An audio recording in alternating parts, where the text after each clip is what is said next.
put on here, and it's supposed to tell you the nutritional information on it. Calories, protein, carbs, fat. How to do that? It's gonna be connected to your phone, right? You gotta look up the food. They have an app connected through Bluetooth, and then we'll click add food. We'll do strawberries. 35 grams, saying that that's 11 calories, 2.7 grams of carbs. Hell yeah. Oh, it even says it right here. And then you can also add that to your daily food diary, and it tracks it all for you. It does feel a little clunky to have to like input every single individual food that you eat in your body. But other than that, I mean, for a quick snack you just want to toss in your mouth, like kind of sick. I'm gonna give this a thumbs up. Am I supposed to figure out what this is? Does anyone know what I'm thinking? Cut cameras.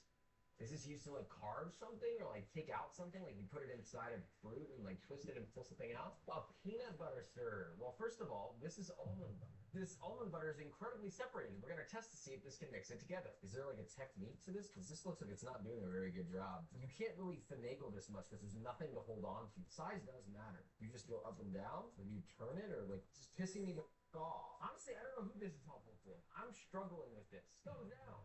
Next up, we have this thing, the Defrost Express. Cuts defrosting time, non-stick surface, special aluminum tray draws to hold from frozen food in minutes. The way it's described sounds very non-scientific, but I know that there's something scientific about this. I saw Bill Nye the Science Guy say something about this recently. I randomly went to the airport in New York City, and guess who was in line? Bill Nye the Science Guy. And I was like, I love you. And he didn't say anything back. And that was, they say don't meet you here. So I guess we just put frozen meat on this and defrost. We'll see. One frozen one goes here, and the other one will stay on this tray and see which defrosts faster. This is saying this will do it in 25 minutes, so see you in 25 minutes. So 25 minutes. First, we're gonna test the one that wasn't on the plate. The center is 80% frozen, and the outer 20% is defrosted. This one, exactly the same. The best way to defrost something, in my opinion, is to put it in a plastic bag, get all the air out of it, and submerge it in water with a light drip of water going to it. That trick comes from Alton Brown, and it works really well. This is just a big toothbrush.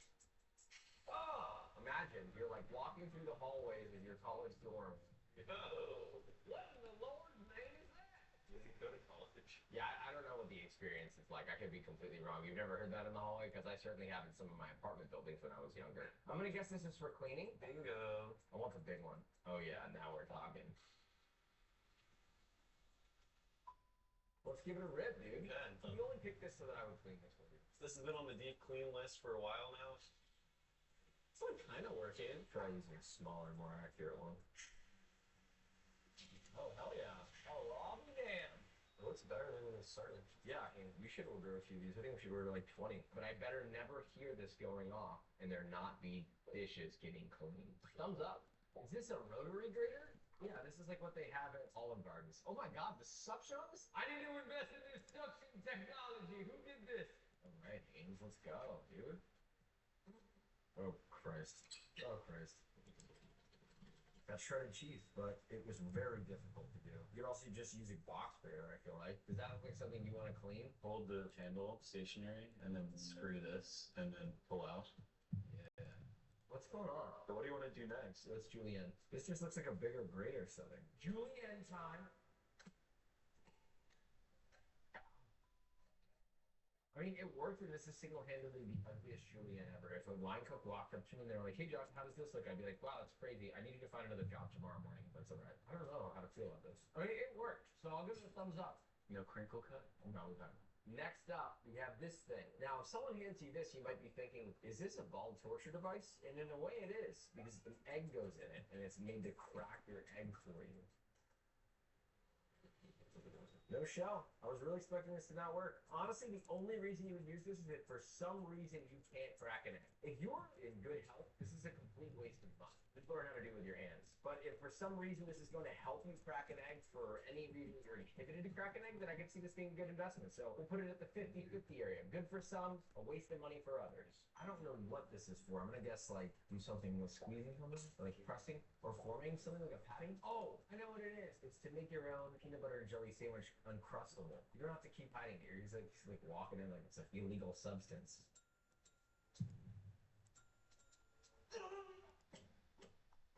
Oh, hell yeah. I mean, it basically works. You get a little bit of peanut butter out the sides. I think that's mostly my fault. They're fired. Yeah. No, yeah, both of us. Yeah. Thumbs up. What is this, an adult diaper? Portable toilet? I'm gonna guess this goes in an air fryer just based off how this looks. Dude, you're so smart. It's crazy. Load her up. Alright, see you in a bit. Alright, we've got a crisp, unless they burnt fries. I mean, I guess the idea is that it keeps your air fryer clean. Is this safe? That's kind of my concern. So the irony is, like, I don't have to clean this, but I do have to clean this. I don't know. I don't use an air fryer enough to say whether or not this is helpful. If you use an air fryer, do you feel like this is helpful? Let us know. I like it. I guess hypothetically, you can toss this in the dishwasher, and that's much easier than this. So maybe I'll even give it a thumbs up. Yeah, sure. We're being real nice today. What is this? I don't know. What do you think it is? This is a self-heating pot. So we put water in here, we turn it on the max, and it is actually boiling. I'm not really that surprised. It's basically like a little induction burner. Damn it!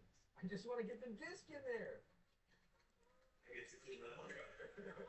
Anyway, that goes into the boiling water. You gotta get the powder in there. Yeah, like, oh, on the ground too? Yeah.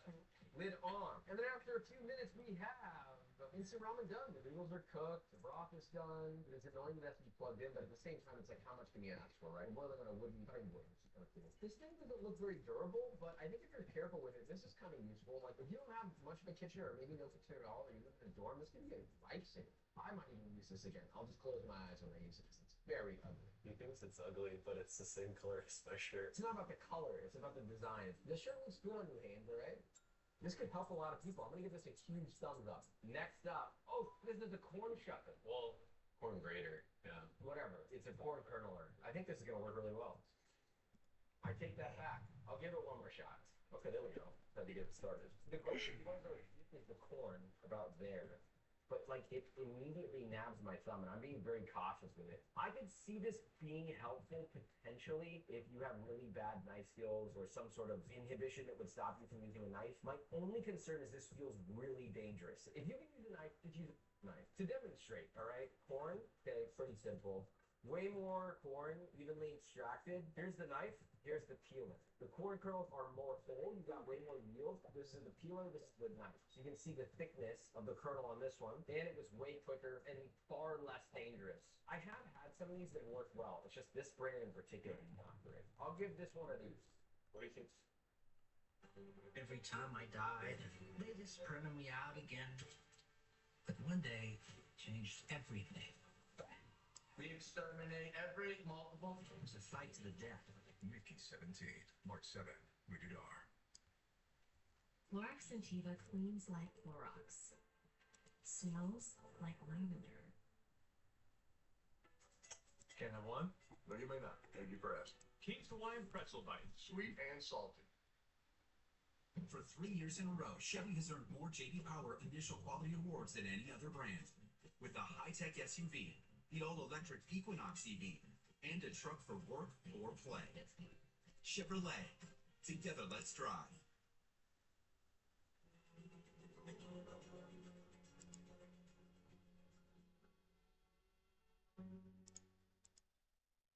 What do you think this one is, Joe? This has something to do with temperature. It's just like a warming tray. This is like kind of like a banquet warming tray, but instead of a flame underneath, you get a warming tab. Like if you go to a hotel buffet and it's like heated trays. Yeah, the whole ad is like, don't you hate when you make so much food and then it all goes cold before you serve it? Is that cold food you have for me? Some hot cocoa. That's enough. We do not need No, that. that's a range on it, though. Well, then we're gonna have to replace one of these, buddy. Which one? All right, so So our soup is 140. Our mashed potatoes are 101. The chicken, a screaming 150. And the hot chocolate, 146. I guess we'll check these in a moment. It's been about 30 minutes. So this says the mat's 150, but it's actually 170. So let's see if they maintain their temperature. First of all, the soup coming in at a whopping 124. Definitely lost some temp. Our mashed potatoes, 122. Hot chocolate, 130. The chocolate went down, the mashed potatoes went up. The chicken, 123. So for the most part, all of these lost temp. Yeah, they sort of kind of stayed warm. If you do have an oven that's functional, I would suggest putting your oven on the lowest possible settings. Make sure that your container is heat-proof. Tent it lightly in tinfoil and leave it in there to keep it warm.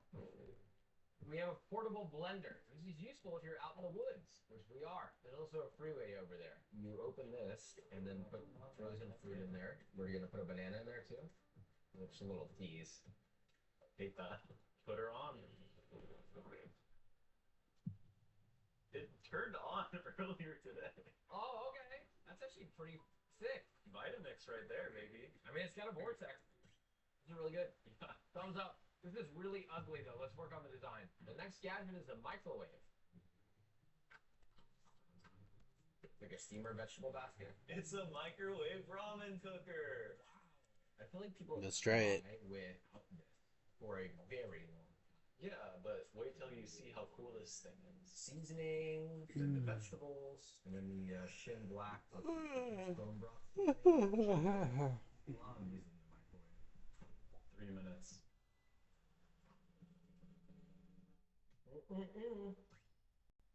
They heard the crunch. You know, sometimes when you make too much liquid, you can strain your noodles out and then pour however much broth you want back in. What is this? If you're rationing at home, do I recommend this product? No. You can just do this in a bowl. You don't need to buy another product. If you have a microwave in a bowl, you can do this because it's the exact same process. So I'll give it one of these. I've been given another contraption. What is this, like modeled after like Squidward tan? Okay, we have an egg. Not a cracker for sure. Oh, this is the flip of fried egg, isn't it? I have wondered about these. I'm excited to try this. All right, so we're waiting for the white to set a little more, and then we're gonna give this a little shot. You know, they gave it just enough room to not crush the yolk. I guess this is for people who may not have the motor skills to properly flip. I think it's better to learn technique, but you still have to do the act of flipping. It just makes it a little more foolproof. Here we go. This feels too intimate with the egg, like Gently caress. and then you're gonna gently. Ow! I mean, it worked. I did burn myself because I'm not used to flipping that slowly. My general thought is this is a single-use tool that now you can only pick things up that are so tall. You know, this might work for pancakes too. I don't know. I could see it being useful for some people. I will never use this, but you know what? I'll give it one of these. This looks like one of those things that you use to like check your pulse. I'm gonna go and say that's not the case because there's like a blade in here. Look, this one's pretty clear. This looks like basically a bag sealer. I mean, this is cool. Let's try it. Oh no, I opened a bag of chips that I don't want to use. I guess I'll use my new bag sealer. The wire coil in here is actually cutting the bag. I mean, it's almost sort of working if I can get it to work again on the other direction. It's sealed but not airtight. This is basically an open air bag of chips. This will go stale anyway. It's not really doing the job it needs to do. The coil is so hot, it's actually cutting through the bags. I'm gonna go ahead and say that because this didn't really seal it, I'm gonna give it a thumbs down. Next up, we have this thing. Oh, that's a blade. Yo, wait, hold on. I think this is like some sort of a slicer, right? It's like an electric food processor, handheld. Yo, hold on. It works really well with the white part of the green, but as soon as you get to the floppy bits, it just crushes it in there and minces it. Yeah, there's another attachment. Help it out a little It's bit. so small, I mean, A quarter of an onion doesn't even fit. this is an eighth of an onion. Alright, whatever. I'm giving it one of these. I really don't like it. I'm sorry. Next up, this is a fryer that comes with a drain. I think this is going to work really well. I also think this is not that big. You can maybe fry a couple chicken tenders. Good luck frying a whole chicken. Traditionally speaking, when you fry, the more space you have to fry in, the more even the coloration on the fry, the easier it is to fry, and generally, the more maneuverability in what you fry expands. You're gonna have to clean the pot anyway. If you don't want to deal with it, don't fry. Okay, we got hot oil. This is a little too hot. This is like 370, but it's telling me that it's 400. I'm gonna go ahead and say that's not right. All right, let's pop this bad boy in there. And the cool thing is, if you're worried about, oh my god, that's hot as, wow, maybe it wasn't done so well. Well, anyway, the point is that if you're frying something, you can close this, you don't splash yourself with oil. That is fun, but this handle gets extremely hot. Also, we left the sticker on. People are scared of frying. They really are.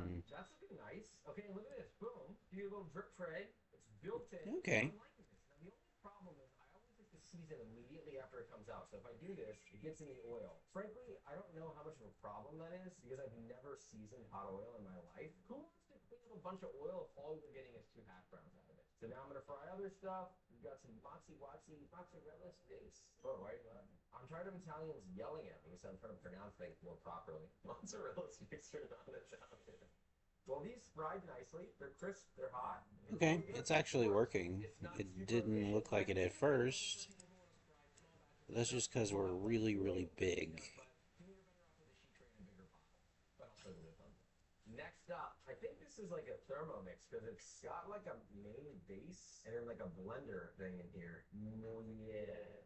So I found out that this is a milk maker, as in like oat milk, soy milk. We're gonna make oat milk. Oats in water, and then it goes on. This could be sick. Boom. Okay, that looks so milky. There are pieces of oat floating. All right, so hang on a second. Okay. Not good. I mean, this is just like blended up oats and water. In order to properly make oat milk, typically you have to let it soak in water and then blend it and pass it through a nut milk bag or very, very, very fine mesh cheesecloth. To me, you're better off buying a What? blender, because I can do multiple things instead of just this. So I'm gonna give that a thumbs down. We have the portable kettle. I'm gonna guess that this is That ain't so right. we turn this on and we set it to 176. Let's let it restart. I mean, it's hot. I don't know about There it is. Okay, I think it just broke because it was in the middle of running. Cool, right? Smells like lemon tea. If you're going into the office or you're on a trip or maybe you're on a long drive and you want some tea, or hypothetically, if you have like cold soup in your car that you want to heat up, you can toss the soup in here and heat it up. I mean, I can really see the usefulness of this. Assuming there's no health hazard, kind of sick. It works. Thumbs up. Okay, I already know what this is immediately. This is for making a salad. You probably put your steep ingredients in here. Oh, this holds your dressing. Pop the top. You put it in there, and then you shake it like a protein shaker bottle, and then you have a little fork. That looks like it's trying to do yoga. I worked really hard on finding these. Blue cheese? You don't like blue cheese? I don't like blue cheese. Let's get like a Use the blue cheese.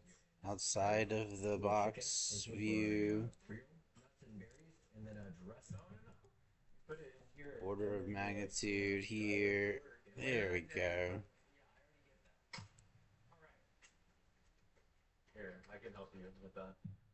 It's back off. Listen, I love you, buddy. Can't mess with a man and his salad, you know? I just tried to mess with you, so. Yeah, it worked. It looks cool. I'll give it a thumbs up.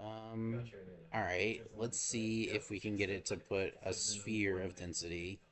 So, Really, any piece of metal that has an edge can be used as a knife. And there's no amount of money that's going to okay, now what if instead of wanting to populate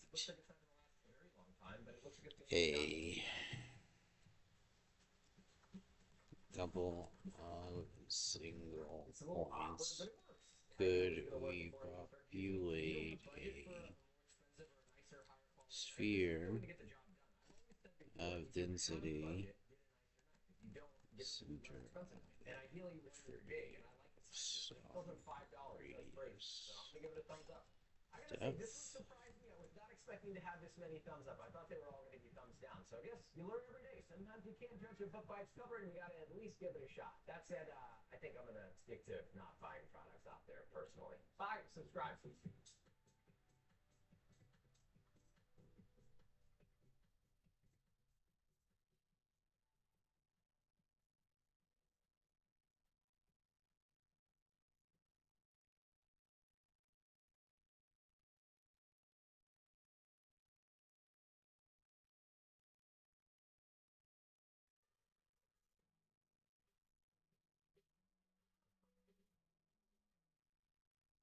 Clorox Sentiva cleans like Clorox.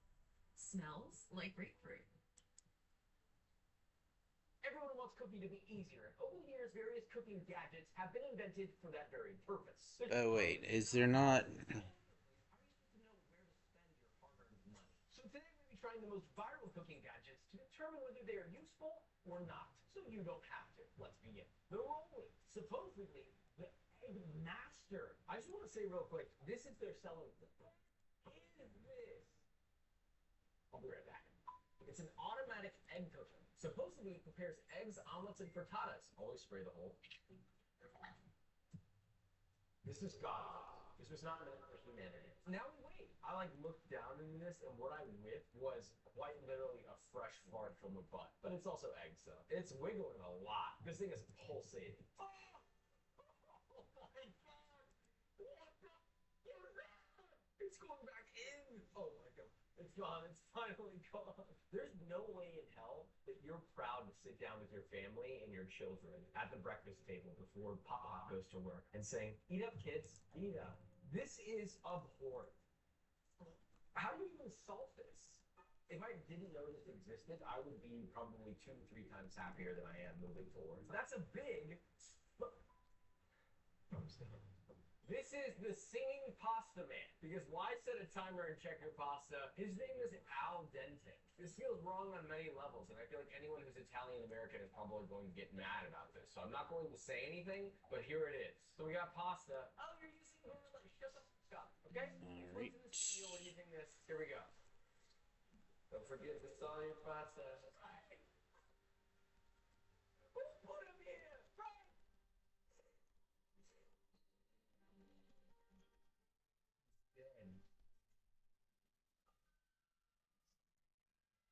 So what is this supposed to tell me that it's doing this? Okay, pasta when you cut it should not look like that. So as we continue to cook this, I realize that it's basically going to go off at different intervals as the pasta cooks to remind you to check it. Thankfully, we live in the modern day where we can have a cell phone, use an egg timer, use the timer on your oven, have your mom stand there and wait for it to be cooked, or you stand there and wait for it to be cooked. It's fun, but is it useful? No, zero use, zero. This is the snap and strain. It's supposed to make straining pasta or things out of pots easier. All you do is snap it on. It's secure. I guess you strain. I don't think this is gonna work, to be honest, but we're here to try it, and I'm gonna really genuinely give it the good old college try. I'm not gonna do it to make it fail on purpose. I want these gadgets to work. So you strain. I do like the spout. The spout is nice. I lost a couple pieces of pasta, but it is nice to have this and not take as much room as a typical colander. I'm gonna double this up and see if it still works. This is more of like a family portion, you know. This is I'm gonna serve 4 to 5, maybe 6 people. I mean, it works. I'm not gonna sit here and say it doesn't work. So we'll give it a thumbs up. It's not perfect. Colander would do the job better. This fish stick, which is for separating egg yolks. This is another single-use gadget, but it is kind of cute, I will say. I'm genuinely trying. Oh, I got it. Okay, I guess I use the egg yolk now. Hey, you want to see another tool you can use? I can have to buy that. You can also use a water bottle to do the exact same thing. I have no words. The finger guard. I know many of you are scared to cut, so this was made for you, apparently. If you're gonna pull up with this, you might as well pull up with this. I'm so scared. I got the wheel so wow. This is so weird. I mean, it works, but like, it makes it harder to cut, and it makes me have worse form. To me, this is more dangerous because if this slips and you're relying solely on this and you don't have any real skills, probably cut yourself. Thumbs down. Tossed and chopped scissors. Wow. It worked, and I would give it a thumbs up, but it's just as efficient as just using a sharp pair of good scissors. The problem is that all the food gets caught in between. So I'm gonna give it like a thumbs, like in between. Not a thumbs down, not a thumbs up. It's okay. For the next gadget, you're gonna wait a minute. That's not a gadget. That's my cookbook, which you can buy now. The link's in the description. Let me select. It's not a gadget. It was a problem. Okay, and now we'll do a sphere. One of the stupidest gadgets I think I've ever seen. Its sole purpose is to deconstruct avocados. People will complain about the price of, oh, I had to go buy flour and yeast and this, that, and the other, but then they'll buy this. You literally just needed a knife. You wanna know what you can use a knife on? Everything. So we have an avocado. There weren't really instructions with this. I guess this is the knife. It's not even long enough to go across the whole avocado. So what I'm gonna do when I do this is I'm just gonna rip and tear. Alright, let's try it. Is this for the tip? I'm genuinely trying.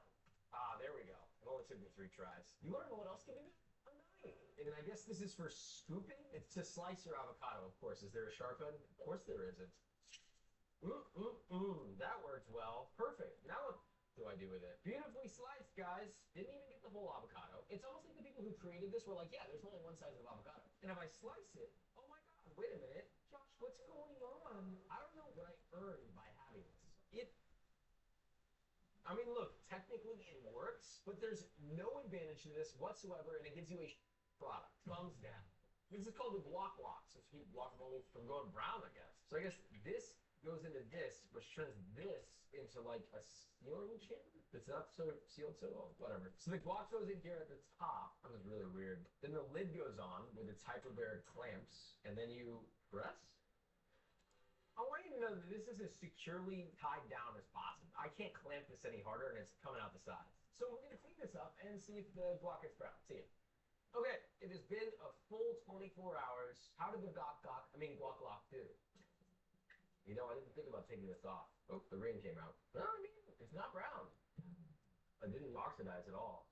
It tastes great. I'm shocked. All things considered, look, I don't like single-use items, but this did work. If you make guacamole all the time and you don't want to always make it every day, this might be for you. Granted, this is only 24 hours. I don't know how it does after multiple days, but hey, it did work. So usefulness, thumbs up.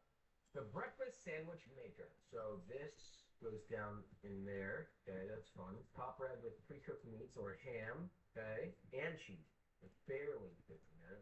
That's gonna burn. Yeah, I'm doing what it says. Make sure cooking plate is in place. Crack an egg on your cooking plate. Okay, it doesn't specify to add salt, but I'm going to because I respect myself.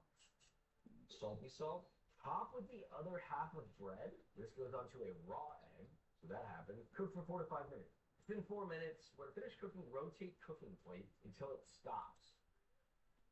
Something happened. I can't tell you if it's good, but it did happen. Using an eminent lift ring assembly.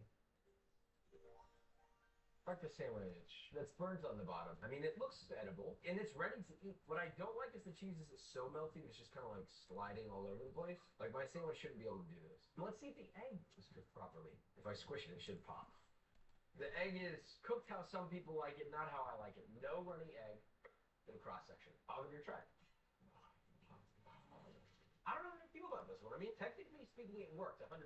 Time saving, I don't really know. Because, like, the one thought was like, oh, well, you'd have to use a pan and this, that, and the other. But, like, really, you only need a pan and a ring mold for this. The whole point of this is convenience and ease. But you got to clean this, and you still have to clean this. If you have any ounce of cooking ability, I would just use a pan. You could invest $30 into this, or you can invest, like, a few bucks into a decent ring mold if you already have pans. To me, this is not worth it. To you, it might be. So I'll give it a 50-50 just because it worked. But, I mean, really, this is just an advanced ring mold. The fish scaler looks like some sort of torture device that's been combined with a weird handheld vacuum.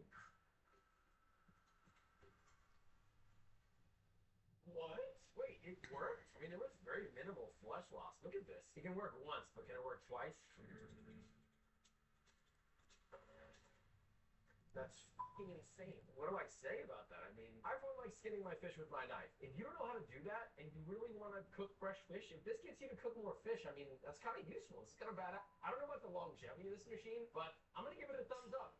This torture device, why eyeball it when you can just buy an entire specific device just to make Hasselback potato? You got to be in for that. This also only fits small potatoes, but hey, we'll try it. Oh my god, the times are running out. This is ruining my knife as we speak. They've cut all the way through. Okay, I will try a larger potato. How the f is this supposed to be held? Like down here? I see metal shavings flying everywhere. Yeah, I just scratched the shit out of my knife. Look at the discrepancy between all the different cuts here. None of them are even. This is a thumbs down, around, up, and this is a corn peeler to get the kernels off. Again, a knife. I feel like all these could just be solved with a knife. Man, that's juicy. I will say it did work pretty good. But again, if you already have a knife, guess what? You do the same thing. Yeah, well, it did it once, but can it do it again? Sparkle Terra Square. More choices, more value. When you can see more, you can do more with bird's eye vision technology from Smith. Introducing the 4D Mag XL, our largest field of view in a goggle ever. Explore bird's eye vision at smithoptics.com. Tax Act is here to remind you you have to do your taxes. Let's get them over with. No, that function only lose once. Leaves a single node.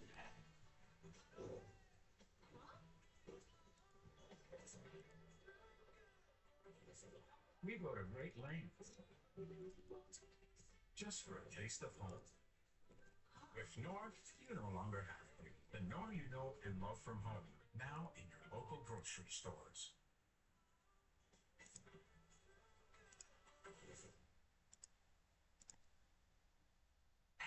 It's a little messy. It doesn't get good clean cuts. You can still do this with a knife. But if you're really scared of using a knife, I will say it did work surprisingly well. I mean, this is a clean cut. Point is, I'll give this out of the kindness of my heart. The slab chop.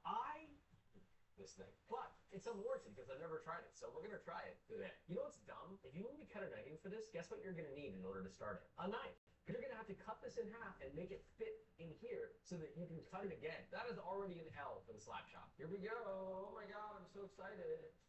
Oh, it doesn't fit. All right, let me take more of it out. I will say it worked, but look at this. I only did a quarter of this onion, so I gotta still cut this, peel this, put it back in there. lazy as a society, we gotta do this. A pancake batter mixer and dispenser. It's an all-in-one. So it's a protein shake bottle with a spout. To me, this could be useful. If you want to make pancakes, you don't want to have a bowl and a whisk, and you got to get the ladle and all that stuff. It's a lot of stuff to wash. This is kind of everything in one. So if this is able to mix the batter properly, then this might be a win. The bottom twists off, I'm assuming to add ingredients. Okay, so I'm not loving this aspect. This is going to take a while. We have our flour. Now we add our sugar, salt, and all of our other ingredients go in. All right, that's not a ton of room to shake, but we're going to try. Moment of truth. Well, I hope that's good. Only one way to test it. I will say there is a lot of unmixed flour in there, but I do like the dispensing. The numbers are okay. My question is everything really properly mixed? Because I shook that as much as I could have shaken it without over mixing it. I mean, it's a pancake. I'll be damned. You can even do like little mini ones. Dude, pancake cereal, little silver dollars. This is a big stuff. This I would actually use. This is pretty badass. I do like this. Very good. I'll be taking this home with me. Thumbs up.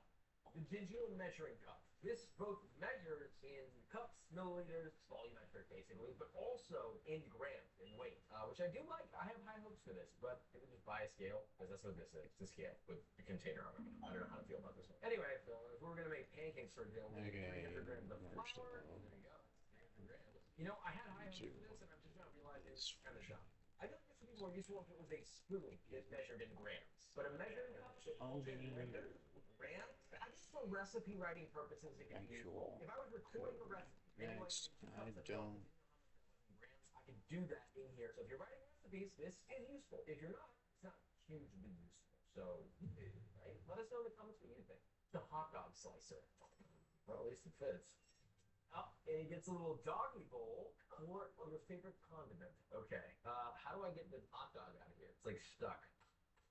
There we go. This is child abuse. I mean, I guess the hot dog's cut up for you, but now you gotta clean this shit out. It works, but not very well and made a huge mess. You are getting no sign. The sushi bazooka. I think any sushi master would assume probably not useful. But you know what? We're here to try. You still need a sushi mat for this, which kind of to me defeats the purpose. It's like an extra step. But yeah, if you got some sushi rice, put some on the other side. We're gonna do a little bit of spicy salmon, sushi cubes, put carrot in there, put it together like you're praying that this works.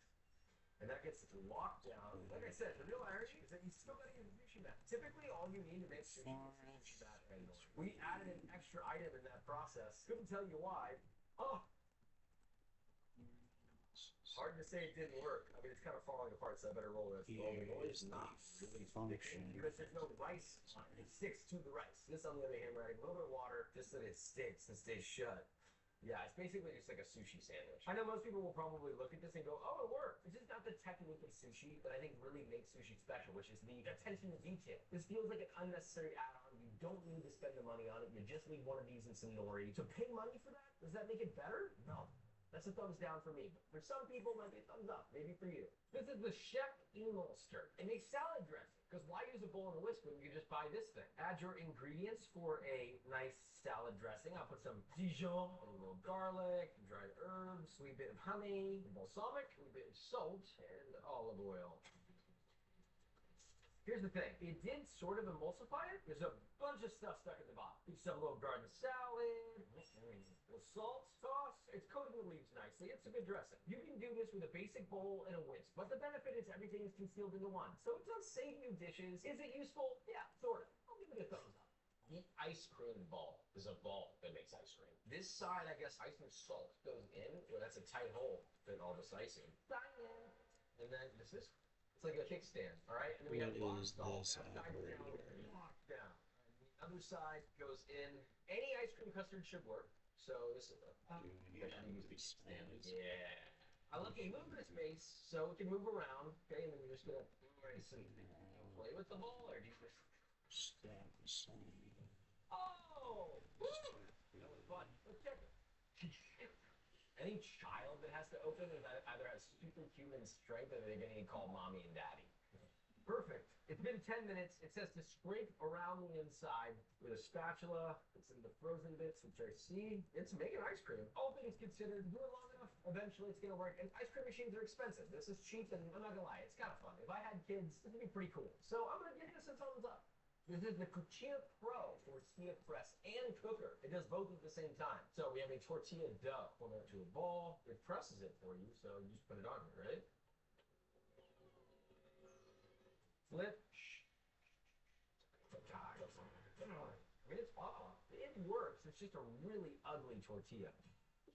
Traditionally, the pressing and the cooking should be separate. Otherwise, you end up with this sort of like crispy exterior. But it does taste good. But as a tortilla press, not worth it.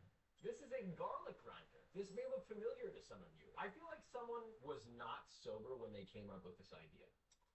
It's sort of grounded up, but there's like whole bits and pieces of garlic in here. Most people already have a garlic press or some sort of a grater. Just do that. This is silly. But if you want to be a silly goose, I guess you could buy this. I would buy this to be a silly goose. This is a famous knife sharpener. We all know that I'm a big fan of just using a whetstone, flat stone. Okay, that's how I like to sharpen my knife. It's the old school way. This is the new school way. So I guess you pick your angle, 20 degrees or 15 degrees. Yeah, that's different. I guess 20. These are the instructions I got. You guys feel confident with that? All right. Yeah. To test the dullness, not very sharp. That should have gone right through. It's magnetic. That scared the f out of me. I was like, whoa, Magneto's in the room. Or just a little... Okay, so it holds your knife in place, and then you pick your grit. Do you not wet it? I guess we'll start on the coarse grit, and then you just... Oh my god, I've never even seen this many metal shavings before. Time to polish. This is scary. I feel more concerned that I'm going to cut myself with this than anything else. Look, let me just stop for a second. I'm sure this is going to work. The blade is literally facing you. Like, my hand is at most 1.5 inches away from this thing. So if I slip, my hand's going into this knife. Why would you invent a knife sharpener where the blade is facing directly towards you? Okay, this makes sense. Guys, we're doing it again. It's very difficult to get this to stay put. So we sharpened it for 5 minutes. Wow, that looks so good. And now there's metal shavings all over my board. Here's a knife that I sharpened. This seems right. For 3 months. Maybe if you did this for 30 minutes, it would work. I know someone in the comments is going to be like, I think this could be useful if you don't want to learn how to use a whetstone, but it is so much more dangerous. I'm not a fan of this product. Am I using it wrong? Also, I want to clarify, this grit is so coarse. I don't have a single stone that is this coarse. And this grit is not quite as fine as it could be, so you don't really have any real polishing. To me, this is the most sharpening you're going to get. In comparison to any other way to sharpen your knife, this, not useful. This is the citrus sprayer. Supposedly this goes in. Okay, let's check our numbers. What? Okay, so I got a little rainbow trail here, some brown butter. Typically I'd add salt and I'd just squeeze a little cheek of lemon juice, but with this, need more lemon. I mean, look, it's not very practical. To me, it would be more useful to just buy a spray bottle and have thousands of uses for a spray bottle. You can squeeze lemons and then put them in a spray bottle. But it does work. So because it's a single-use tool, I would typically give it a thumbs down, but because it is so remarkable, I'll give it a 50-50. Almost a thumbs up. Next, we have the watermelon cutter. You might be asking yourself, well, how does this cut watermelon? This looks like the thing that they put on the cowboy boots that go ding, ding, and they're walking out. So I'm going to cut this in half first. So you trim the end off, and then I guess you just kind of line it up in the watermelon. New Clorox Scentiva bleach. Cleans like Clorox. Smells like lavender.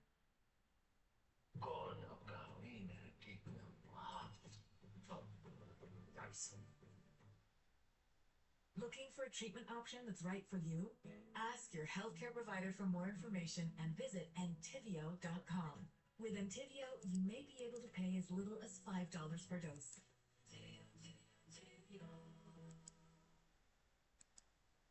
At Harbor Freight, we do business differently from the other guys. We design and test our own tools and sell them directly to you. No middleman, just quality tools you can trust at prices you'll love.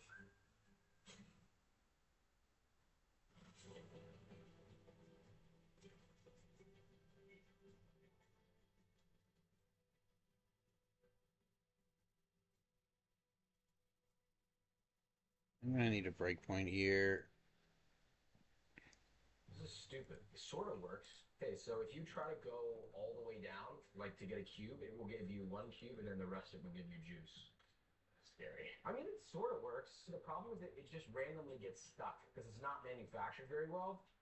Yeah, that time it didn't even do anything. I'm sure that if this worked properly, it would work decently, but it didn't work for me, okay? It didn't. If you have a kitchen knife, just learn how to cut a watermelon. Take a watermelon and cut the edges off, okay? It's not that hard. shave off the ends. Oh my god, I'm having to take time with this, but you know what? You're gonna spend that amount of time cleaning up after this. And then you just there, watermelon. And I didn't lose 1 million gallons of juice. It's all not really worth it. Okay, so we have the drywall. It looks a little bit comedic, but essentially the point is, whenever you're cooking something in a pan, you got oil splattering everywhere, especially if it's high heat, like you're searing something such as a steak, for example, which we're... So I'm gonna sear a steak. I got a hot pan, put this thing in. Steak goes in. Okay, weigh that bad boy down, let it do its thing. I'm gonna sear it nicely. The most splatter intensive items are usually things with a lot of moisture. The liquid comes out, it gets in the hot pan, it sputters, and it spits oil everywhere. I'm washing these countertops. So far, so good. I don't know if this plastic is good to be this close to the heat, but forget it, it's fine. All right, and we flip. I mean, there's a little splatter, but it's not too bad. We'll cut off the heat once that's said and done. We got a seared steak. Wow, that is hot. I mean, it worked. If this is something that really bothers you, I would probably use this again at home, to be honest. This is good. I'll give this a thumbs up. The Chef IQ. This is a thermometer probe, okay? Goes into protein or whatever you need to check the temperature of. We got a seared steak. It's thick. It's obviously raw. It means we put the medium rare, so I'm going to stick it into the thickest bit. Make sure it's nice and centered in the steak. Put it in the oven to finish. Obviously, our target temperature is 130. We can monitor on the app, and we'll see how accurate it is. Oh, it knows the ambient temperature too. That's crazy. So it does internal and external temperature. I mean, pretty cool. We'll see how accurate that is. We got a little notification. It popped. It's like, please remove your food from the oven. So I'm going to do that. It's a thick boy. We're going to let this guy rest and see if it was accurate. And this is a juicy boy. You know what? Actually, I'll just cut it in. Okay, it's doing something now. Juicy, maybe even a little bit over medium. You know, it was done in an oven. It's not perfectly evenly cooked, but it did measure 130. And the best part is we were able to walk away. You don't have to constantly stick a probe in and check it and take it out and put it back in. You got a million holes in it. You stick it in once. That's a thumbs up. The hyper chiller. So the purpose of this is to quickly cool things down. It says you Maybe too much. Now that we have it working, let's just do with size 1000.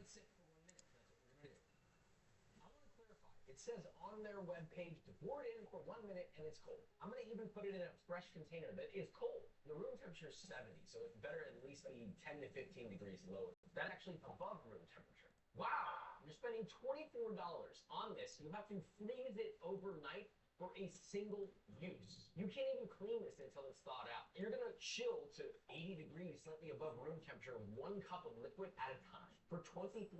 You can use stuff you already have. 2 bowls, ice and water will do the exact same thing. Is it worth it? No. This is an electric salt and pepper mill. You just press a button and that's kind of fire. I've actually never used one of these before. Okay, the pepper's a little slow. Do it on the other side. Pepper's a little faster now that it started going. Salt. Here are my thoughts. I would prefer this to just be a pepper mill. I think salt 100%. If you want to season things accurately, you've got to do it with your hands. You get a bowl, you got salt, and you sprinkle it by hand always. That's the best way to really get intuition on how much salt you're putting on your food. But if this was just pepper, big dub. Love that. So for a pepper mill, thumbs up. An automatic stirring device. At first sight, I'm like, this could be useful. You know, sometimes it's annoying to have to constantly go back to the pot and stir it, go burning at the bottom of the pan. It stirs it for you. So you put the thing in the hole, and then that's going to go into a pot of something simmering that would require stirring in the first place. It does clamp quite well, I will say. And you let it riff. I guess it does that. What I'm noticing is this is not stirring the whole pan. It might work with a larger pot. So look, for $60, not really worth the expense. I have a feeling this is not going to last, but even if it did, it's not solving that much of a problem because it's not even getting the whole pan. If this thing fails to do its job, that's me, a thumbs down. The all-in-one kitchen tool. If at least 4 of these options work well, I'll say it's useful. You can use the base of it, just a little lemon, boom, you got a juicer. Look at that. That works well. This is a bottle opener. So if you want to open it, it did make it easy. I'll say that one's useful, so that's 2. This is a measuring cup, 100, 200, and 300 mils, so you better hope that you know metric. I'm willing to bet that this is not contain water very good. We're off to a good start. Okay, wait, I received word on how to use this. So this goes on here, and then this becomes a funnel. That's useful. By the way, pictures on the box don't help at all. You just got to figure it out. So that's 3. Needs to get 1 more. This is for eggs, and then you just kind of... I mean, I guess. I'm 50-50 on whether or not that's really that useful. This attachment has a cheese grater, and then I guess you just kind of... I mean, it grated the cheese, but in a useful way, no, because eventually you're going to reach a point where you can't even grate the cheese. But, I mean, it did grate the cheese. Way too coarse. This is kind of like a mochi pad. Just take a ginger. The last one we have, unfortunately, turned out to be actually kind of bad. Completely useful. I wasn't expecting it out of this weird bottle for 15 bucks. This is probably one of the most bang for your buck tools I have ever seen. Out of all the tools today, I'm delighted to say that the last most ugliest tool in the arsenal happened to be one of the most useful. At the end of the day, no matter how silly something looks, maybe there is a good use to it. Maybe there is meaning behind some of these weird gadgets that are out there. Give something a chance, but also single-use tools are pieces of shit, and you should never use them. A knife solves most of your problems. I love you, good night, and don't forget to subscribe.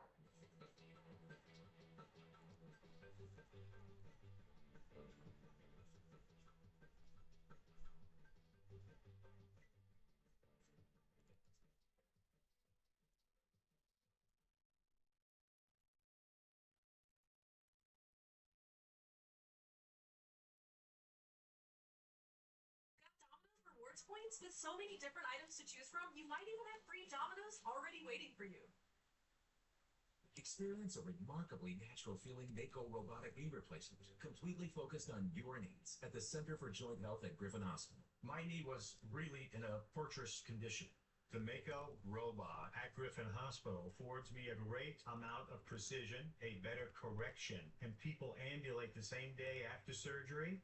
Don't wait. It eliminated pain that I had in that knee, and it made me feel 20 years younger. The Center for Joint Health at Griffin Hospital, empowering people, advancing care. Food hack is one of two things. It's either the worst thing ever invented in humanity and a complete utter lie, or it's so time-saving that it revolutionizes your cooking or eating forever. Yeah, sure, they're fun to watch, but are they even useful? So today we're going to TikTok to find the most viral food hacks, and we're going to put them to the test to see if they even work in the first place. Now look, I know my opinions can be harsh. Worked my whole life in restaurants, mostly fine dining. Things are pretty specific and not always very nice in those worlds. But today, a little nicer. Emphasis on only a little bit. I really am hopeful that some of these are actually good and effective. I want people to learn at the end of the day, but I also want people to know the truth. So let's give it our best effort, starting with number 1. Using an onion ring. Hey, it did something. This is an affordable and edible alternative. So I do like pan over medium heat. Onion goes in. I've got some oil already in there. Get let the onion start cooking. I think you should salt the onion a little bit. I think that's nice. Take our egg, the salt, pop a little lid on that bad boy. Here comes the bride. Ooh, all fat and wide. Damn. I will say it. The onion ring was a little bigger than together. So all things considered, you got a cooked egg. It's actually kind of badass. You can put this on a sandwich with some bacon and cheese. Look at that. Thumbs up. Does your bread do this? Supposedly, you can bring it back by taking to the sink, and you just kind of give it a little one of those. This can't be good. Supposedly, it goes in the oven straight up. All right, it's out. I have some thoughts on this. Heating up stale bread in the oven, especially if it's wrapped in something like foil, will almost always bring it back to life depending on how stale it is. That said, if it's really stale, the water might actually help, and I was surprised to see that the crust was still kept crisp. It's actually quite nice. Thumbs up. Supposedly, you got cracked eggs in a bowl. Maybe you get a little shell in there. That happens. Hack is wet fingers. We'll get it out. I've always used the shell. I did not know this. I can see this being true. It works. I did not know that. It's not even like an internet hack. That's a life hack. Thumbs up. Supposedly, you can use an apple slicer to get potato wedges. Oh boy, this is scary. If your apple slicer has enough sharpness, you might get better shaped wedges. These are... But what I should point out is whenever you do this, you will also end up with this. What do you do with this? Do you also make this so all of them you have wedges except you have one phallic one throwing the potato? Or do you throw this away? Because that's just wasteful. Did you know that if you just use literally a knife, you can get both a cut apple and potato wedges and millions of other options? And this is hard to use. I have to apply a lot of force with this. So if you can do this, you can use this. It might be useful for some, so I'll give it a 50. Alright, so this is like incredibly inefficient. This is one of the worst hacks I've ever seen, but if it works, I will be amazed. So little hole, Sort of flooded seed bread. No way. You cracked a little on impact, but I mean, if it worked once, can it work twice? That's crazy. When you do this, it will crack the egg. So if you want a perfectly intact egg, you probably won't get one. Secondarily, I don't want your hot breath all over my hard-boiled eggs. So please don't do this for your guests. Just kill them by hand, because that is gross and unsanitary. But if it's just for you, I mean, it works. In between mid and good. It's like right here. I picked a lot of herbs in my day. You ever worked in a restaurant? You probably know. It's very annoying. So supposedly, using a box grater speeds up the process. Let's try it. You just take a stem of your herbs. Let's do that here. Did I do that? I mean, it literally just gave me more stems. I'm really trying here. I don't just do this to make it suck. I want these to work. I really do. People are like, oh, you're supposed to do it like this. And I'm like, you know how long I've been cooking? I've been cooking my entire life. If it is this difficult for me to understand, do you think other people are going to figure it out? But I kind of would. If you put more herbs, you get them picked. What I will say is they end up bruised, and some of them don't fully get picked. I don't know who this helps. I feel like it's just as fast as just pull. The amount of time that this took for me to figure out, I could have already had herbs picked. I don't see this reducing any friction in anyone's life. If you like it, let us know. I'm not a fan of it. I'm going to give it a thumbs down. I've actually seen this before. This has been around for a while. Supposedly a cup, just peel a mango. Makes sense things I have a hard time feeling good about, but I can't help but want to know, does it actually work? The funny thing is you do need a knife to get this part started. You already have the tool that you need to do this. So you get a mango sheet. This is never going to end, so we're just going to drop an order of magnitude. Line it up. Oh, wait. It didn't really work. Second turn. Or 2.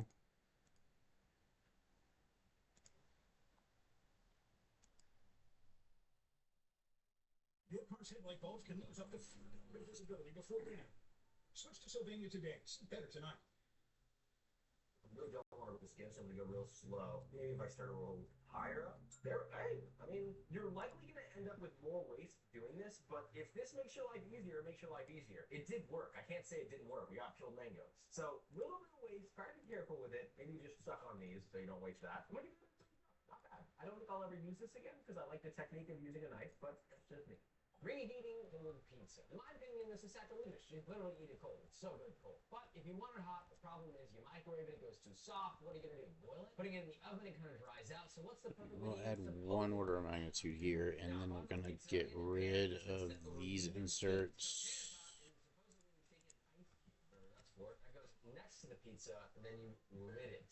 I guess we wait for 3 to 5 minutes. You got it. Let's check it. Top is gooey. All right, take it out. First thing I'm noticing is that the top of the crust is completely soft, not crisp. But all right, we do have a voxel sphere. I get what they did. This is basically the pot sticker mentality. Like I said earlier, it's incredibly inefficient to do it this way. Like incredibly inefficient. Just like you do with a pot sticker, that cooks the top while the bottom stays crispy. It makes sense. It's not a perfect. But it is working. The crust is still completely soft, like as if you were to microwave. But is it better than a microwave? Yes. Is this better than heating any other way? Possibly. In comparison to an oven, not that much better. So let's get a little bit bigger with it. One more order of magnitude. I'm talking flour, egg, and a breadcrumb. Usually you need 3 bowls, but what if you could do it with just a sheet? How about just multiply by 4?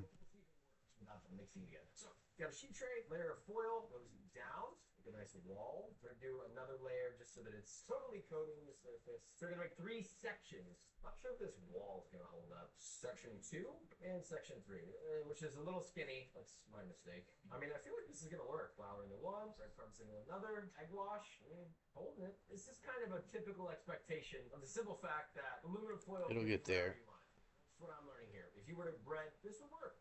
Bread into your flour, your egg wash, your panko, and then when you're done, you just throw the foil away and your sheet tray is clean. I like this one. I actually might start using this technique. I'm gonna give this a thumbs up. Supposedly you can roast garlic in 5 minutes in the microwave. So cut off a little bit of the head. That then goes into a ramekin. So we're gonna fill this up about halfway with water. I mean, this is just boiling. A little olive oil on top. 40% power. 5 minutes.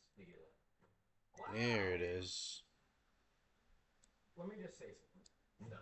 The benefit to roasting garlic is not just that it gets soft. It's that you slowly achieve caramelization. I want you to take a look at this and tell me if you think this is caramelized. Let's see if it's soft. It's not. I'm sure if you let this in long enough. It's too slow though. Take all these cloves out, submerge it in oil, low heat, for like 2-3 minutes. And we're gonna need our multi-threaded ops pretty soon. It's also called confit. This is done. Mostly you can use a hair straightener to open a bottle of wine. We'll just double it. So from Walmart, you can get a wing line corkscrew for $3.23. This costs around $20. If it works and you don't have one of those, maybe this is a helpful thing. Just do this. There's no way this is gonna work. I have this turned on to the maximum temperature, which is 410 degrees Fahrenheit. It has been over 5 minutes. Nothing at all has happened. Supposedly this lady said it can take... And we're rendering, like, we're having to fetch a huge number of nodes each frame to render. And we don't have any kind of, like, multi-threaded operations or pipelining going on, so it's really slow right now. But it is making a sphere. So let's see what this cooked up. Ziploc bag, bowl of soon-to-be one. Alright, so I got some butter here. Maybe I want to preserve this butter for longer. You got your item in the bag, you close it until it's almost closed. You're going to finish closing that after you fully submerge this in water. Once the water is as hot as the seal as possible, you'll then close it all the way. There we go. It's never going to be as powerful as a typical vacuum sealer, but you could use this for sous vide and help preserve things longer. So I'll give this hack a thumbs up. Okay, the overhead fan turned on because it's getting hot in here, pal. No, it actually is a really annoying trait that this thing has. If it reaches a certain temperature up here, fan turns on, and we can't turn it off, but it will turn off eventually, hopefully. So, fried chicken. I'm actually excited to try this technique. I don't think it's dumb. I've just never heard of it. But basically, you dip breaded chicken real quickly in water and then fry it. Supposedly, it makes it crispier and it has less oil sputtering. I feel like it's going to have more oil sputtering, so I'm going to turn the fire off so that we survive this shoot, okay? First, we're going to go in with the undunked chicken. This is just lightly marinated, lightly breaded, fried straight up, okay? So we can see how that's frying. Looks like that. So number one, not sputtering that bad. So that's already debunked. But will it be crispier? We'll see. So you just full dunk real quick and take it out. All right. Yeah, cool. That just washed off all the batter. Let's see if it sputters less. Presenting Tyson lightly breaded boneless chicken nuggets. Always been Tyson. Constant reminders of your moderate to severe Crohn's disease or ulcerative Try this colitis recursive can make it method hard to instead. matters most. If your symptoms aren't under control, it may be time to talk to your doctor about #1 prescribed Entyvio. Entyvio has helped many people achieve long-term relief and remission. Doctors have been prescribing Entyvio for more than 10 years. Entyvio offers 2 maintenance options, including the Entyvio pen.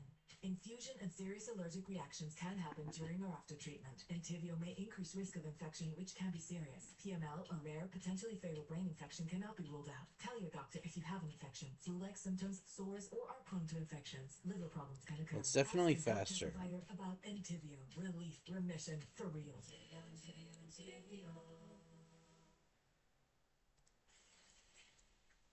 Quite literally, no. Do not do this. This is the non-dunked, and this is the dunked. Clearly a lot less color. See, the salts, the one that was dunked, has significantly less color. It is more breaded than I thought it would be. Is it cooked through? Yes. So let it rest, and then we'll taste it. Okay, the moment of truth. So, we'll start with the properly fried chicken. As expected, crunchy. That is much better, but still needs optimization.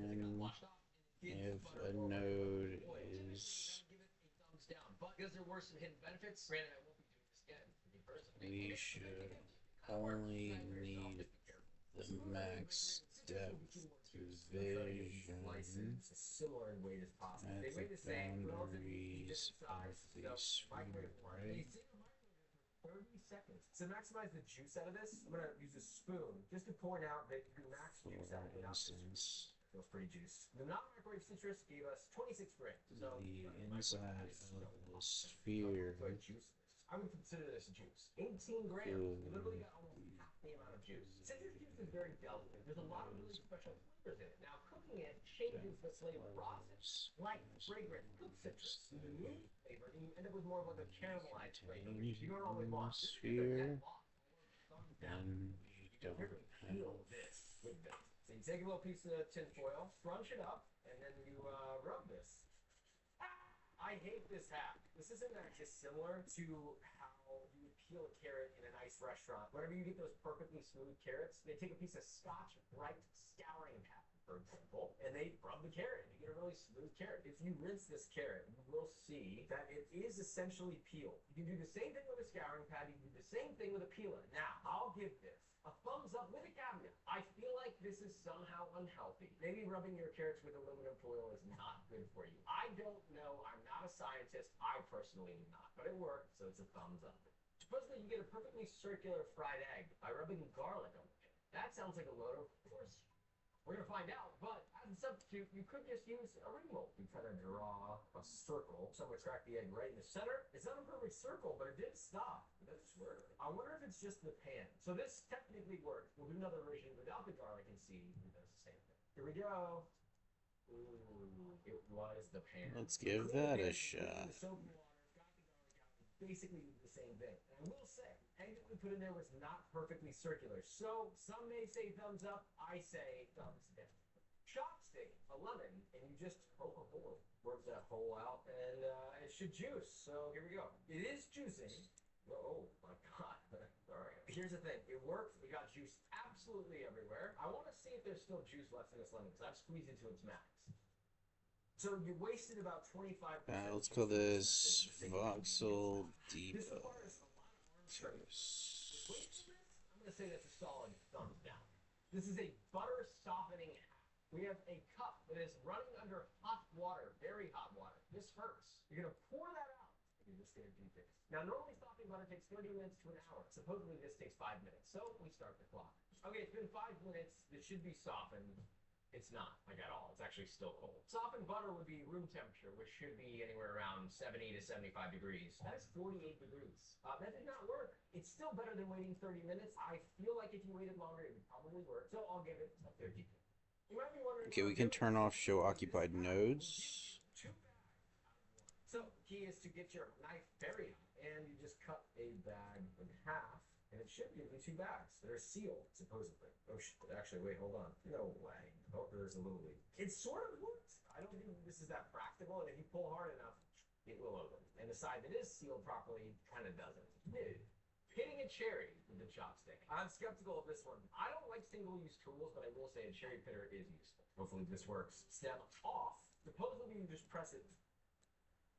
Every celebration deserves to be special, and I turn to Ferrero Rocher to elevate the moment. It's a magical delight guests can't wait to unwrap. Neither can I. Find more hosting tips at Ferrero Rocher, goldentouch.com. As an Old Spice hair rescue worker, we're not just rescuing hair health and hairstyle. We're rescuing the man beneath the hair. It's a real rush. Old Spice styling products promote healthier, fuller, and more moisturized looking hair, all while helping you consistently achieve the perfect look. That's because they're blended with the perfect mix of ingredients for men's hair, and they're available in low, medium, and high holds with matte and low shine finishes. Old Spice styling products leave no residue and wash off your hands easily. Every day is different, but luckily, we've got the best tools out there. Hey, my eyes are down here. Men have hair too. Rescue it with Old Spice styling products. Down off. Supposedly you just press it through the center. Perfect. That did not work at all. Thank you very much. There's no further testing. The pit did not come out. Supposedly the hack is you can juice a lemon using kitchen tongs. But I thought that you take the tongs and do that. It turns out you use this end and squeeze. You're just squeezing a lemon. It works. I kind of like it. It's like less aggressive than squeezing with your hand. But you want to know what else you can do? You can just lemon with anything. Take this off the spatula. Something like this and just get rid of this entirely. Break up the flesh of a lemon will juice the lemon. This will juice the lemon without making as much of a... So it's a thumbs up. So both of them use a fork to remove chicken tendons.